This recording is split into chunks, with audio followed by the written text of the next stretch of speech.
The South African Army is battling to cope with serious budgetary constraints, according to the Chief of the South African Army, Lieutenant General Vusimuzi Masondo. However, he says the South African Army was prepared to deploy in internal missions. Rene del Carme has more details.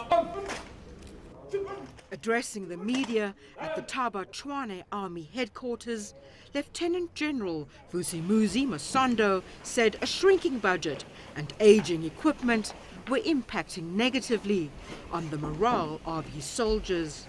He said the South African Army needed much more than its current allocated budget of just under 11 billion rands in order to meet its demands effectively. At the moment, the South African Army is under strain to fulfill its national and international obligations as our forces become more in demand.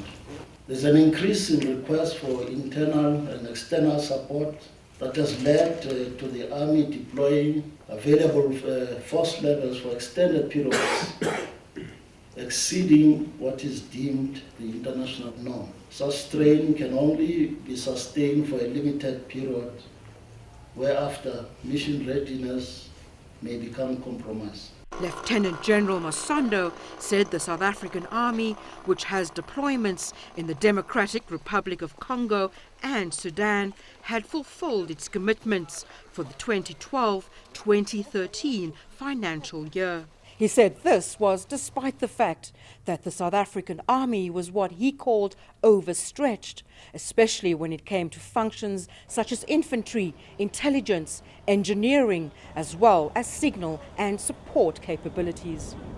The Chief of the Army said a South African battalion was currently undergoing intensive training for deployment to the DRC as part of the United Nations intervention force there, and would probably be deployed sometime next month. He assured South Africans that the Army would incorporate the lessons learned in the recent South African mission in the Central African Republic, which claimed the lives of 14 South African soldiers. I want to assure you that all means at my disposal are being utilized to ensure just that, providing a landward defense capability that all the citizens of this country can rely on and be proud of. The willingness of the South African Army is beyond reproach. Available resources must, however, be commensurate with government-sanctioned obligations. He said this would apply to all future Army missions. Rene del Carme, CCTV, Pretoria.